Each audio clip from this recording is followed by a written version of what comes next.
बिहार में मतदाता सूची के विशेष गहन पुनरीक्षण को लेकर गुरुवार को सुप्रीम कोर्ट में सुनवाई हुई। तमाम आरोप प्रत्यारोप, संशय और सियासी शोर के बीच शीर्ष अदालत ने मतदाता सूची के विशेष गहन पुनरीक्षण पर रोक लगाने से इनकार कर दिया। लेकिन राज्य में विधानसभा चुनाव से कुछ महीने पहले होने वाली प्रक्रिया के समय पर सवाल उठाया। चुनाव आयोग के फैसले को चुनौती देने वाली कई याचिकाओं पर सुनवाई करते हुए जस्टिस सुधांशु धुलिया और जस्टिस जॉय माल्या बागची की पीठ ने कहा कि आपकी यानी चुनाव आयोग की कवायद समस्या नहीं है, समस्या समय की है। बिहार में SIR को नवंबर में होने वाले विधानसभा चुनाव से क्यों जोड़ा जा रहा है, यह चुनाव से इतर क्यों नहीं हो सकता। जस्टिस धुलिया ने कहा कि एक बार मतदाता सूची को अंतिम रूप दे दिया जाए तो अदालतें उसे नहीं छुएंगी, जिसका सीधा सा अर्थ यह है कि मत अधिकार से वंचित व्यक्ति के पास चुनाव से पहले उसे संशोधित सूची को चुनौती देने का विकल्प नहीं होगा।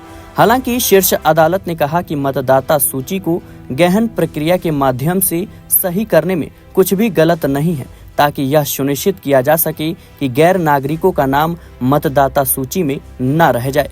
आपको बता दें दर्शकों कि अदालत में सुनवाई के दौरान कई अहम और महत्वपूर्ण दलीलें रखी गई। सुप्रीम कोर्ट ने साफ तौर पर कहा कि हम आपको यानी चुनाव आयोग को रोक नहीं रहे हैं, हम आपसे कानून के तहत एक्ट करने के लिए कह रहे हैं। कोर्ट अब इस मामले पर 28 जुलाई को सुनवाई करेगा। नमस्कार, मैं सुप्रीम कोर्ट में हूं, जहां वोट बंदी के खिलाफ हमारी लोकतांत्रिक लड़ाई को आज पहली सफलता मिली। बिहार में जो सुप्रीम कोर्ट का पिटीशंस गई थी वो इस ऑर्डर के खिलाफ थी। चुनाव आयोग ने 24 जून को ये जो गहन पुनरीक्षण का आदेश दिया था, जिसमें कहा था कि सारी सूची नए सिरे से लिखी जाएगी, उसके बारे में आज हम सुप्रीम कोर्ट पहुंचे।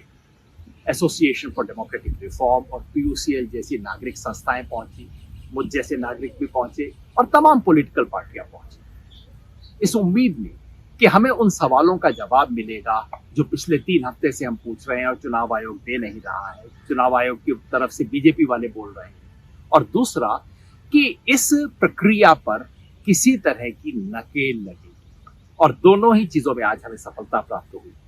4 घंटे तक हियरिंग चली। जस्टिस धुलिया और जस्टिस बागची की बेंच थी, जिसने बहुत तसल्ली से सुना और वो सब सवाल पूछे जो हम पूछना चाहते थे।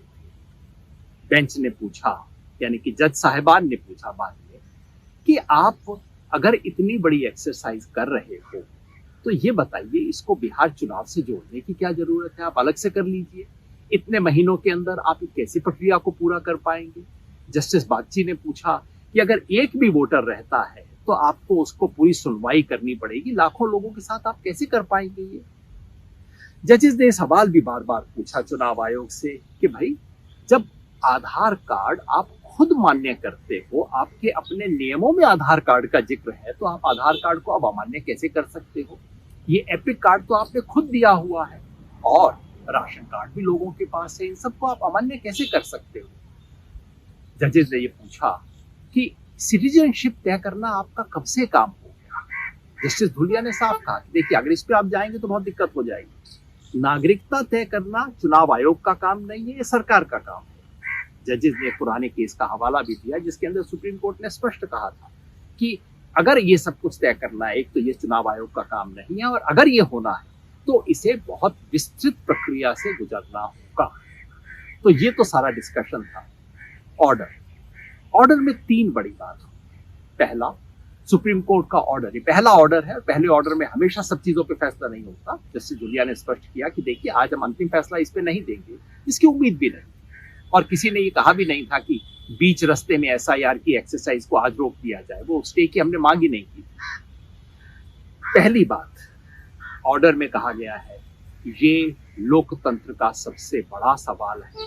राइट टू वोट लोगों को है कि नहीं, उसका सवाल है। बार बार हम यही कह रहे हैं कि साहब, ये तो राइट टू वोट का सवाल है। यूनिवर्सल एडल्ट फ्रेंचाइज पे प्रश्न चिन्ह है। सुप्रीम कोर्ट ने इस बात का संज्ञान लिया।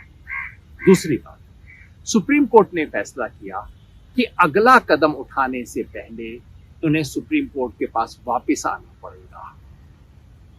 चुनाव आयोग की तरफ से कहा गया कि साहब अभी आप मत रोकिए, कोर्ट ने कहा बाद में रोक दें तो ठीक है ना।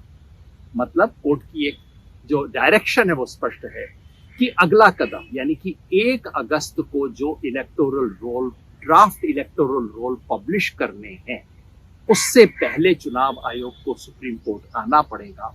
सुप्रीम कोर्ट जांच करेगा, तभी अगला कदम उठा पाएगा। तो मेरे हिसाब से तो इसी को स्टे कहते हैं, और स्टे क्या चीज होती है। तीसरी और सबसे महत्वपूर्ण बात, सुप्रीम कोर्ट ने ऑर्डर में लिख के कहा, और बार बार चुनाव आयोग के ऐतराज करने के बाद कहा कि नहीं, इसको तो हम लिखेंगे कि हमारी दृष्टि में न्याय तभी होगा अगर आधार कार्ड, एपिक कार्ड और राशन कार्ड को भी इस लिस्ट में शामिल कर लिया जाए। सुझाव के तौर पे लिखा, जैसा सुप्रीम कोर्ट की भाषा होती है, शराफत की भाषा होती है कि भैया शराफत से बोल रहे हैं, मान जाओ, नहीं तो ऑर्डर पास करना पड़ेगा। बिल्कुल स्पष्ट मुद्रा थी कोर्ट। इसलिए मैं समझता हूं कि आज इस संघर्ष को पहली सफलता मिली है।